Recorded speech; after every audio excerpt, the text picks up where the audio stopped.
What's going on, guys, and welcome to episode 487 here today of #AskGSM for Saturday, I almost said Wednesday, Saturday, April 1st, 2023. I am Graham GSM Matthews. Hope you guys are doing well and enjoying WrestleMania week/weekend. It's been crazy. Obviously, this is up way later than I hoped it would be. We have new episodes every single Wednesday. We should be back on track next week with the show. Had to delay it this week because I've been out literally all day, every day for the past 5 days. I'm so incredibly behind on this sort of stuff and a lot of other things. So please bear with me. I apologize for the not the hiatus, but for the delay. In addition to that, too, anytime I've had to record, I haven't been able to upload anything here to the channel because the Wi-Fi service here at the hotel is terrible. So it's a mixture of a couple of things. I'm heading out to WrestleMania soon. I'm not even sure if this is going to be up before Mania Night 1. Hopefully, I'm not sure when this is going up, but it will be up as soon as possible. And if you're listening, that's great. But let's get right into it. If you want to send in a question to the show, you can do so by tweeting me on the Twitter machine at WrestleRant with the hashtag AskGSM. Find me on Facebook as well, facebook.com/Graham.GSM.Matthews. Drop a comment on the post I usually put up on Tuesday nights, if not on the wall itself. And last but certainly not least, drop your question down below in the comment section on this very video. I'll include your question in next week's edition. Starting with Casey M. from YouTube. He said, weeks ago I asked you, what is your review of Mercedes Moné versus Kairi from New Japan Pro Wrestling Battle in the Valley? And you've answered, you haven't watched it yet. But now that the time has passed, did you have the time to watch that match, and what did you really think of it? I haven't had the time. I honestly forgot about it until you mentioned it, and when I saw your question a week ago, I'm thinking, great, I can watch it before I do this episode, and I can answer your question finally. Again, I didn't have time because I left soon after, so haven't had a chance to watch the match yet. Honestly, just keep asking me until I do. I'll probably have a chance to watch it within the next week, hopefully, and I can give you my honest assessment then. The second part of your question was, speaking of Mercedes Moné, what are your thoughts on her defending the IWGP Championship, Women's Championship, against both the current Stardom High-Speed Champion, AZM, Azumi, and Hakuzi, I think that's just her name, HZK. It's a correct. I'm not familiar with either woman, so I apologize for the mispronunciation of their names. It's Sakura Genesis in a three-way match in New Japan Pro Wrestling Sakura Genesis from Rogu in Tokyo, Japan on April 8th. That's cool. Again, I'm not familiar with either of those individuals at all. From what I understand, Mercedes has been having some good matches. I think she's only had one or two matches, maybe since winning the championship, I think.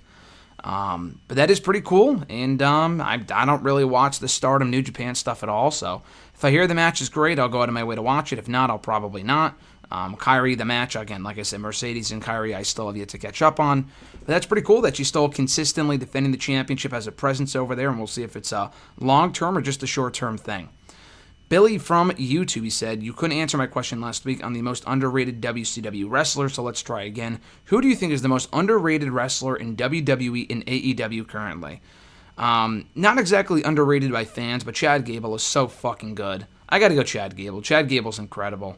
The guy's just amazing. And deserves more of a single spotlight. Hopefully he can't get that coming out of WrestleMania. With AEW, I'm not exactly sure. There's a lot of great talent there, a lot of people that don't typically get the credit they deserve. Miro might be one by management just because they really haven't done much with him at all. He's not even on the show currently, but he's really good. So, I mean, not underrated by fans, but so, I mean, underrated is a very subjective thing. I'd probably go Miro, though. Nike only. Cena versus Theory is the opening match at night one, is the opening match on night one at WrestleMania. Do you think Cena wins to have a great start to the show? I think it's very possible. I think it's very possible that he will walk away with the United States Championship. I'm predicting a Cena win, or a Theory win, rather. I'm still sticking with that because I feel like it would be incredibly fucking dumb to have Cena verbally bury Theory a few weeks ago and then have Cena beat him clean, no less. I do think Theory wins, although I'm a little less confident in that coming out of that, the announcement that they're going to be kicking off the show tonight, so we'll see. Micah Does It was a mistake to have Solo Sikoa taking his first loss to Cody Rhodes on Raw. I think it would have been better if they would have kept him undefeated and started a feud with Roman later on down the line. He doesn't have to be undefeated for a year or a year and a half or whatever it might be. If it makes sense to keep him undefeated, then great, but not everyone has to be undefeated. He's still great. He looked competitive in defeat. It was a great match, and it was a perfect time to have him lose to the number one contender, potentially the next world champion, and on the final Raw right before WrestleMania. So I had no issue with that whatsoever. He'll still be menacing. He'll still have credibility. It felt like the right time. And that Roman feud might not be coming anytime soon. So you're going to keep him undefeated for a year and a half, 2 years? I mean, you could, but that might be a long time. And there might come a certain circumstance where he needs to lose. So I honestly had no issue with that. The booking of Solo Sikoa has been amazing so far, so I have no complaints. Let's see. Grandmaster Chris from YouTube. He said he's going to be at Mania. Hopefully we'll randomly bump into each other, he says, which would be cool. If you see me at Mania, definitely say hi. I'll be in the press box. But listen, if you let me know where you are, maybe we can meet up at some point, whether it be near your seats or outside of the arena or whatever. Just let me know. But anyway, and that wasn't a question. You just said Steve Austin actually inducted Bret Hart in the Hall of Fame in 2006, because I said, has Steve Austin actually ever inducted someone? And he did, inducted Bret Hart, so that's pretty cool. Let's see, Micah does it also from YouTube. What is your most anticipated match that you're looking forward to at WrestleMania? I mean, Roman and Cody, honestly. The tag team title match is a very close second, but Roman and Cody, the stakes are so high. It's the main event. This could be where the reign of Roman Reigns finally comes to an end. It should be a great match to boot. The main event, the tag team title match, a very close second because the story's been great. The match should be great. Looking forward to it. Rey and Dominic is probably 3. Either Rey and Dominic or the Intercontinental Championship triple threat. More so the match aspect for that one as far as how it's going to deliver in the ring. Rey and Dominic should deliver as well. I'm more excited for that because the story's been so great. The build-up has been amazingly well done. So I can't really complain. But those are my most anticipated matches of the weekend. And, I'm looking forward to Charlotte and Rhea. I'm looking forward to Bianca and Asuka from an in-ring standpoint. The build has sucked, but I'm looking forward to the match.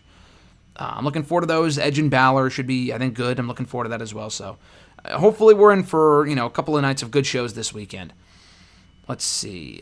Billy also asked, probably should have asked this when Alexis was on with you, but is there a storyline or a wrestler that the two of you completely disagree on or have polar opposite views on? Yeah, there is. There are a few. I can't name anyone off the top of my head. I know there are a few people that she just fucking hates Sasha Banks. I don't love Sasha Banks. I think she's very talented. I am willing to give her props as being very good. Sasha, or rather Alexis, is not. She just completely fucking hates Sasha. Mercedes Moné, whatever you want to call her. So, I don't know. I'm not like Mercedes' biggest fan whatsoever at all, but I can see her for the star that she is and whatnot, and see that she is a great wrestler, but Alexis doesn't think so. There are a couple of other people. Those are the ones that come to mind. For the most part, we like all the same people, but, I think Mercedes is one name that comes to mind. As far as anyone else, she could probably, like you said, that's a question better suited for her, and she would be here with me answering these questions, but she went to the gym, so right before we head out for Mania soon. So I'll have to ask her when she comes back. Maybe report back to you on it next week or something.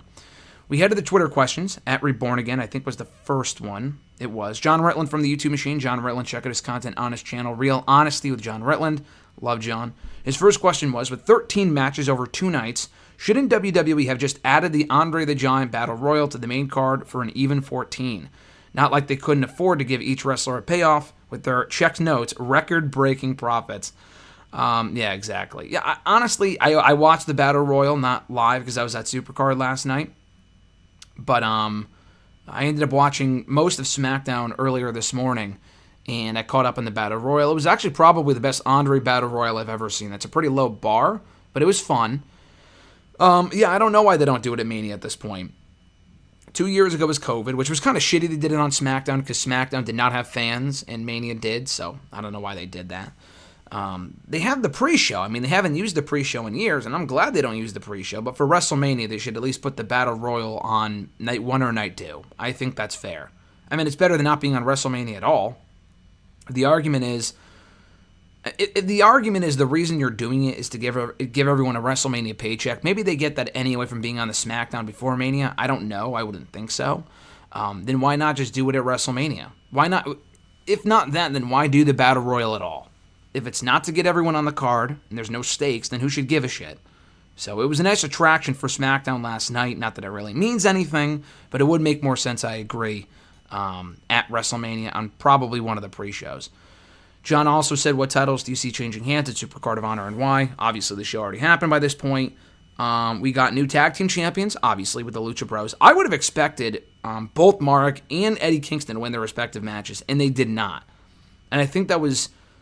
I know we got a new pure champion as well in Katsuyori Shibata. So we had a new A new pure champion and new tag team champions. No new 6-man tag team. Women's one I wasn't expecting to change hands. World and TV I was, and I was surprised that they didn't change hands, but depending on where they go with it, I'm not overly upset, so we'll see. His third question, non-wrestling related, but will you be checking out the new Dungeons & Dragons movie? I saw a sneak peek viewing on Sunday, and the crowd was fairly lively. Oh, interesting. I've actually heard positive things about that movie, which surprises me because the trailers did not look appealing at all. Probably not.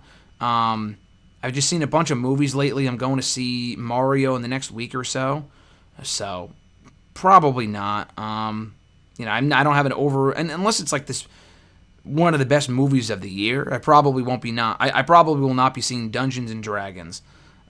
So if it's a good movie, according to you, John, maybe I will check it out at some point. Maybe when it hits streaming, let's put it that way. I'm still catching up on shit I missed from last year. At Iwagu91, do you see Eddie Kingston winning the Ring of Honor World Championship as well as Mark Briscoe winning the TV title? Like I said, I did. I actually did expect both title changes, and we did not get them, which surprised me. Your thoughts on the BCC, not the BBC. That's something completely different, except for now Bryan Danielson turning heel. Actually, he did turn heel. You sent this in before Dynamite, obviously. Then he turned heel on Dynamite. I think it's great. It makes them more interesting, gives them more of a purpose. They were well in that aggressive role as heels, so I think it's great. I'm a big proponent of the BCC going heel and feuding with the Elite. That's probably the biggest story they could tell right now in that company, and they have my interest. I'm looking forward to seeing where it goes. His third question, what match do you think was Triple H's last great one? That's a good question. His last great match, probably Mania 34 if we're being honest. And that's a tag team match. I don't know if that counts. Probably that one. Him and Stephanie versus Ronda and Kurt was way better than it had any right to be.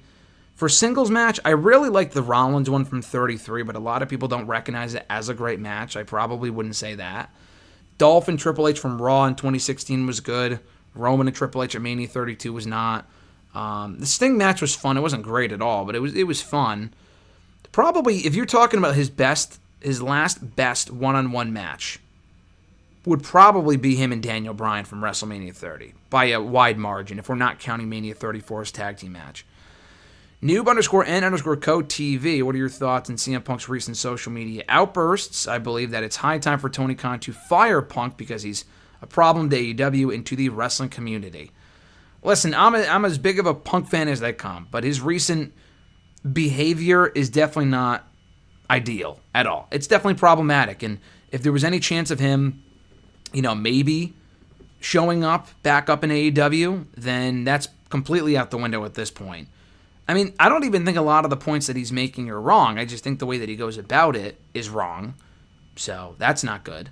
And that's the biggest issue with the whole Punk situation. If he addressed it better, I'm not saying don't address it at all, but if he went about it in a different manner, like the whole tweet and delete shit, the Instagram post on story and delete, doesn't solve anything. It's stupid. It makes him look bad. It makes him look like a fucking high school teenager. It's just not a good situation to be in. So whether they fire Punk, I don't know. They'll probably mutually agree to go their separate ways. I would love to see Punk back, but at this point, I'm not sure if it's what's best for the locker room. It's probably best that he doesn't return to AEW, but again, time will tell. At the Average Grunt, got a couple questions here. He said, how would you rank each WrestleMania theme song from The Weeknd? Blinding Lights, Save Your Tears, Sacrifice, and Less Than Zero. That's a great question because I think all the Weeknd songs are great. I think Less Than Zero is a very good song. I think it's a great song for this year's Mania. I would probably go in the order that you just mentioned, from best to worst, like my favorite or whatever. Blinding Lights is iconic. What a great theme for a Mania that a lot of people don't want to watch again due to it happening during COVID. But Blinding Lights is my favorite song. I don't know. Sacrifice and Save Your Tears can kind of go either way. I'd probably go Sacrifice second, Save Your Tears third, Less Than Zero four. And Less Than Zero is a great Mania song too. But they're honestly all great. I would love to see him perform at Mania, but I know that's probably not happening at this point, but it would be cool. His second question, since WrestleMania 40 will be in Philadelphia, do you think there's a chance Paul Heyman will be inducted into the Hall of Fame next year? Yeah, possibly. I don't see him going in while he's still an active manager, though. I know they're inducting Ray, or they inducted Ray last night while he's still on the roster, so it's possible. It would be fitting since they are in Philadelphia, the home of ECW. I don't see it because I could see Paul being the type of guy of being just saying, listen, I don't want to go in anytime soon while I'm still on the show. Maybe by that point he's not. Maybe by that point he is done, and we just don't know it yet. I don't think he is, though, so I'm going to say no, but it would be very fitting, though. His next question, who's most likely to get inducted into the Hall of Fame next year at WrestleMania 40, Triple H or John Cena? Triple H, because I don't think John Cena is going in until he's officially done in the ring. Triple H is. So Triple H is already technically in as part of DX. It's kind of self-serving to have Triple H go in. I mean, I guess it's part of your question. It's not likely Triple H goes in anytime soon because, like, why the fuck would he put himself in there? It seems a little weird. Not that, I mean, Vince would technically be putting himself in as well, but I guess that's different. I don't know. Of the two, I'm going to go Triple H. I feel like it's more likely, even though I'm not banking on that at all. John Cena, unless he's done, like, in the next year, which I don't think he is. I'm going to go John Cena. John Cena is not likely at all. But he's more likely than Triple H. Triple H is not putting himself in the Hall of Fame while he's in charge. Maybe by that point he's not. But I think John Cena going in is more likely, if only because he could retire between now and then he can be inducted at Mania 40 weekend. Again, I'm not expecting that. I don't think that's even that likely either, but it's probably more likely than if Triple H is still in charge by then, and that's a big if, Triple H being put in by himself, which would be very weird. At noob_n_co TV, again, which wrestlers will have a live performance entrance at Mania? I hope to see Edge, Bianca, Io, Asuka. I mean, none of these people will have a live entrance, most likely. You mentioned Asuka, Cody Rhodes. Cody Rhodes would be cool for down... I say that, but at the same time, Cody Rhodes had a live entrance for Revolution in 2020, and it sucked. And I think Downstate's very good. They've had a couple of very good themes for WWE and AEW and other companies. That live performance by them was not very good at all, so I probably wouldn't say Cody. I'm going to say Rhea. Rhea would be sick. Rhea being sung to the ring by Motionless in White would be awesome. But although she told me at the junket the other day that they're in Germany right now, so it's not going to happen. At Bill Meister 88 is going to be the last question of the episode. Can you give us your rundown of who you think will win each match at WrestleMania, and where do you see a shock surprise happening? I won't give all my predictions here, but I'm looking forward to a lot of the different matches at WrestleMania. I'm looking forward to hopefully Cena winning. Cody winning is another one. I think Seth Rollins will beat Logan Paul. I think Sheamus walks away new Intercontinental Champion. I think we get new Tag Team Champions in Kevin Owens and Sami Zayn. I think Damage Control beats Trish, Lita, and Becky. So I mean, there's other matches I'm forgetting. Edge and Balor. I'm thinking Balor wins. I'm thinking Rhea beats Charlotte. I'm thinking Asuka beats Bianca. Those are my main predictions. I'm going to do a separate podcast talking about predictions shortly. As soon as I'm done here, I will do a podcast about that. Hopefully have it up today, tomorrow. Again, it's all a matter of whether the YouTube service will allow me to upload a video. I guess we'll find out in due time due to the hotel service being shit. My fucking voice is shot. My body's killing me right now. I'm tired. But listen, it's been a great weekend. I can't complain. Still a lot more to look forward to. We have WrestleMania tonight. So, again, like I said, hopefully this goes up before Mania. And if not, you'll get it at some point. And if you are listening to it as we speak, I appreciate you. And the episodes aren't always this short. They're not always this short. They're usually pretty long. But because, given the circumstances, so it's a bit shorter than it normally is this week. But I'm hoping we will be back on a regular schedule starting on Wednesday of this coming week. Send in questions on Twitter at WrestleRant with the hashtag AskGSM. Find me on Facebook as well, hashtag AskGSM, or at WrestleRant on Twitter, hashtag AskGSM. I'm all over the place. Can you tell I've got no sleep? On Facebook at facebook.com/graham.gsm.matthews. Drop a comment on the post I usually put up on Tuesday nights, if not in the wall itself. Drop a comment down below in the comment section in this very video. I'll include your question in next week's edition. And that's about it, guys. So have an awesome one. Enjoy WrestleMania weekend. I will enjoy being there, and I'll catch your ass down the road.